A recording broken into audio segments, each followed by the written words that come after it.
Le sénateur américain s'exprime. L'heure est venue de tourner la page dans la région des Grands Lacs. Aujourd'hui, je prends la plume non pas seulement comme sénateur, mais comme homme de conscience, parce qu'il est des vérités que l'on ne peut plus taire.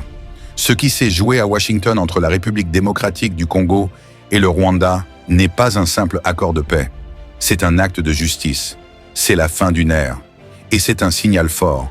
Le règne de Paul Kagame sur la région des Grands Lacs touche à sa fin. Pendant près de 30 ans, la RDC a payé le prix du silence international. Elle a été exploitée, rackettée, violée, humiliée.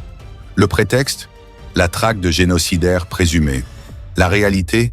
Une guerre de prédation, d'occupation, menée au nom d'intérêts économiques et géostratégiques.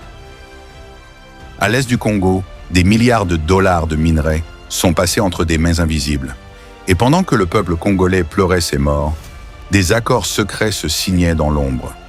Oui, Joseph Kabila, puis Félix Tshisekedi ont accepté à un moment donné un pacte politique inéquitable, supervisé par 3 chefs d'État africains, qui transféraient au Rwanda des ressources minières considérables dans l'illusion d'une paix achetée. Mais le président Tshisekedi a dit non. Il a compris que la RDC ne devait plus être une vache à lait, une nation qui paie son agresseur pour avoir la permission de respirer. Il a rompu cet accord, courageusement. L'histoire jugera ce moment comme une renaissance. Et que s'est-il passé ? Ceux qui ont bâti leur pouvoir sur la soumission du Congo ont pris les armes. Joseph Kabila et Corneille Nangaa sont désormais les visages d'une coalition armée qui prétend défendre les intérêts du Rwanda. Leur but ? Forcer la RDC à revenir à l'accord. Leur crime ? Avoir mis leurs ambitions personnelles au service d'une puissance étrangère. Mais il est trop tard. Le nouvel accord signé à Washington efface la dette politique, économique et morale que la RDC n'aurait jamais dû contracter. La page est tournée. Le Congo ne doit plus rien au Rwanda. Ce n'est pas seulement une victoire diplomatique, c'est la fin du chantage, la fin du cycle de la peur, la victoire de la dignité sur la soumission. Ce nouveau départ offre à la RDC une opportunité historique, celle de redevenir maîtresse de son sol, de son sous-sol et de son avenir.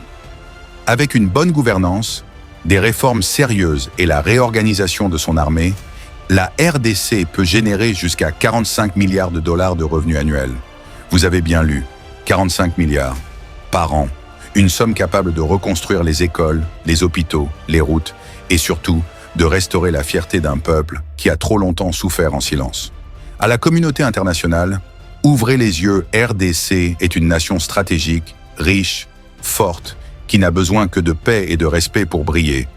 Et à ceux qui pensent encore que Paul Kagame est la solution, je dis ceci, le monde a changé. Le soutien géopolitique dont il bénéficiait s'effondre. Les temps ont changé. L'Amérique ne veut plus être complice.